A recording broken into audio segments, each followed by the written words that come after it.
Detox water নামটা হয়তো অনেকেই শুনেছো। ডিটক্স ওয়াটারের কিন্তু অনেক গুণ, প্রচুর গুণ। আমাদের শরীরে যে অতিরিক্ত জলের ঘাটতিটা থাকে সেটা কিন্তু এই ডিটক্স ওয়াটার পূরণ করে। সারা দিন একটু একটু করে যদি ডিটক্স ওয়াটার খাওয়া যায় তাহলে কিন্তু সত্যিই ভীষণ উপকার হয়। ডিটক্স ওয়াটারের ফলে আমাদের স্কিন ভালো থাকে, আমাদের চুল ভালো থাকে, পেটের সমস্যা দূর হয়। যাদের একটু গ্যাস, অম্বল, হজমের সমস্যা থাকে সেগুলোও কিন্তু দূর হয়ে যায়। তো ডিটক্স ওয়াটার আরও অনেক ধরনের কাজ কিন্তু হয় এই ডিটক্স ওয়াটারে। আর ডিটক্স ওয়াটার বানানোটাও কিন্তু খুবই সহজ। ডিটক্স ওয়াটার অনেক রকম তৈরি করা যায়, তবে আমি একটা প্রসেস বা একটা পদ্ধতি তোমাদের সাথে শেয়ার করছি। তো ডিটক্স ওয়াটার বানানোর জন্য আমি নিয়ে নিয়েছি একটা লেবুটাকে অবশ্যই খোসা শুদ্ধ আমি কেটে নেব।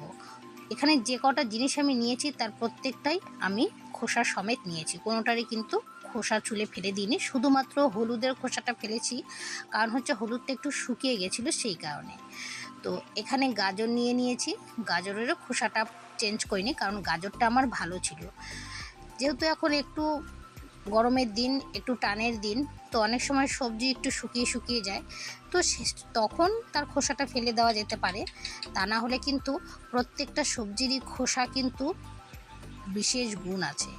তো একটু আদা, একটু গাজর, একটু কাঁচা হলুদ, একটা লেবু, এগুলো সব দেখো আমি গোল গোল করে কেটে আমি এই কাচের বয়মটার মধ্যে নিয়ে নিচ্ছি। তবে হ্যাঁ, ডিটক্স ওয়াটার কিন্তু কাচের পাত্রে বানানোই সব থেকে ভালো। এখানে একটু পুদিনা পাতাও দিয়ে দিচ্ছি।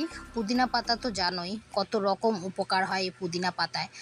আর যেহেতু এই জলটার মধ্যে পুদিনা পাতা দেওয়াতে না একটা ফ্রেশ ভাব হয় জলটায়, ভীষণ ভালো লাগে। তো আগে পুদিনা পাতা খুব একটা ভালো লাগতো না, কিন্তু এখন এই ডিটক্স ওয়াটার খেতে খেতে পুদিনা পাতাটাও বেশ ভালো লাগে। তো যেটা বলছিলাম, এই ডিটক্স ওয়াটার কিন্তু বানাতে হবে কাচের জারে। তো দেখো এখানে 1 চামচ জিরে দিয়ে দিচ্ছি আর 1 চামচ মেথি দিয়ে দেবো। এগুলো দিয়ে জল দেব, পরিষ্কার খাবার জল দেব, দিয়ে আমি ওভারনাইট এটাকে ফ্রিজে রেখে দেবো। এটা যারা একটু ব্যস্ত বা যাদের কাছে অতটা সময় নেই তারা কিন্তু সব কিছু দিয়ে মিশিয়ে 1 ঘন্টা বাদেই কিন্তু খেতে পারবে, কোনো সমস্যা নেই।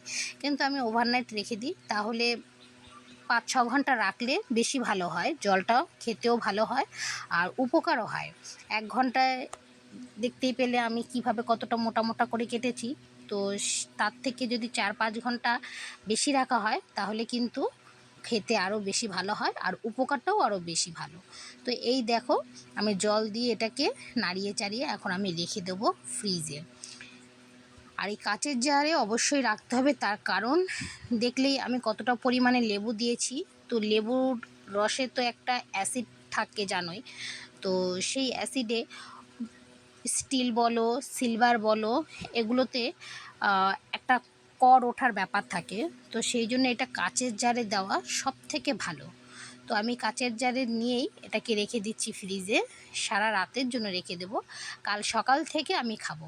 হ্যাঁ, তো যেহেতু আমার পাত্রটা ছোট, তো আমি কিন্তু বারবার ওতে জল দিয়ে তারপরেই খাবো। একবার জল দেওয়ার পরেই কিন্তু খেয়ে নেওয়ার পরে আমি ফেলে দেবো না সেটা। তো যাই হোক, কেমন লাগলো তোমাদের এই ডিটক্স ওয়াটার অবশ্যই কমেন্ট করে জানাবে।